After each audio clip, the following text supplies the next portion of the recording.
Salut tout le monde, j'espère que vous allez tous très bien. Donc aujourd'hui nous sommes mardi. Donc nous allons faire le petit tirage du mardi.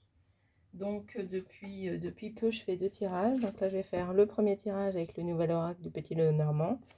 Et juste après le tirage avec l'oracle des animaux. Donc de la même façon. Voilà, pour pouvoir utiliser celui-là tous les jours et pour pouvoir utiliser mes autres jeux aussi chaque jour, mais en tournant. Allez, c'est parti. Donc, dans le petit livre, c'est comme ça. Les cartes, elles sont comme ça.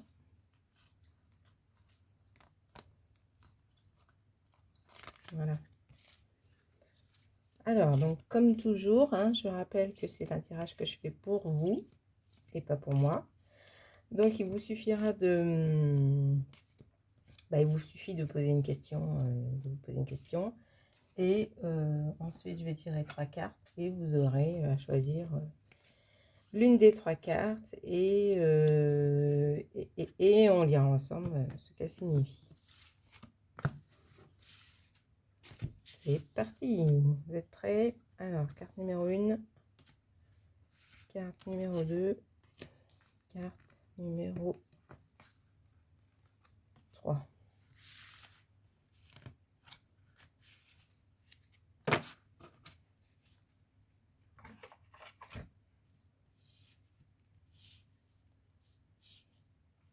Vous avez fait votre choix? Allez, c'est parti. Le chien.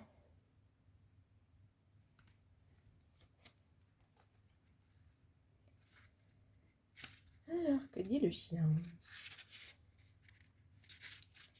Le chien. C'est une carte qui est toujours très appréciée, puisqu'elle symbolise l'amitié, la bienveillance, le désintérêt, la sincérité et l'honnêteté, ainsi que la sociabilité. Lorsqu'elle apparaît dans un tirage, elle signale que le consultant est bien entouré et qu'il peut compter sur ses amis. Lors d'une question sentimentale, cette lame représente le compagnon loyal et fidèle, le partenaire qui saura toujours être là. C'est le symbole même de l'écoute, de la réciprocité des sentiments, mais aussi de la complicité et de l'affection. Dans un tirage professionnel, le chien indique que le consultant trouvera du soutien auprès d'un collaborateur, d'un collègue ou d'un supérieur. Voilà. Carte numéro 2. L'étoile.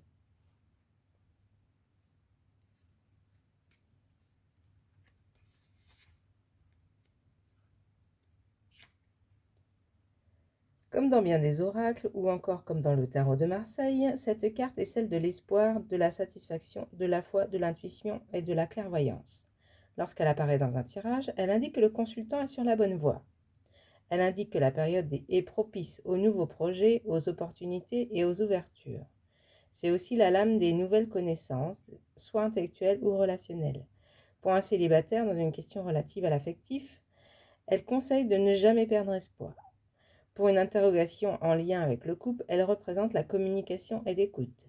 Elle présage des événements positifs à venir. Bon, on est pas mal pour l'instant. Carte numéro 3, le lys.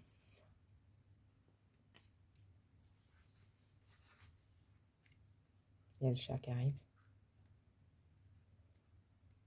On se dépêche. Alors, carte numéro 3. Excusez-moi, j'ai envie d'éternuer.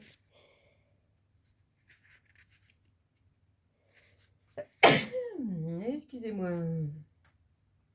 C'est une très bonne carte. Bon, c'est un bon jour aujourd'hui pour tout le monde. Elle représente la renaissance, l'élévation, la réalisation, la réussite, la satisfaction. Quel que soit le domaine, elle est d'excellents présages. Au travail, elle indique que les efforts du consultant seront récompensés et qu'il réussira à atteindre ses objectifs. C'est aussi l'indice de signature de contrat, d'acceptation d'un projet, d'une promotion ou d'une augmentation. Sur le plan sentimental, elle représente une relation sincère et épanouissante. C'est la plénitude, l'atteinte du 7e ciel, le bonheur absolu. Pour un célibataire, cette carte indique la fin prochaine de la solitude. Parfois, et ce quel que soit dans le domaine, elle peut prendre l'image de la justice, d'un magistrat ou d'un juge.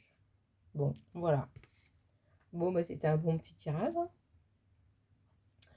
Donc, bon, bah voilà pour ce tirage-là. Je vous souhaite à tous une très très belle journée et je vais procéder au deuxième tirage. Voilà, salut salut!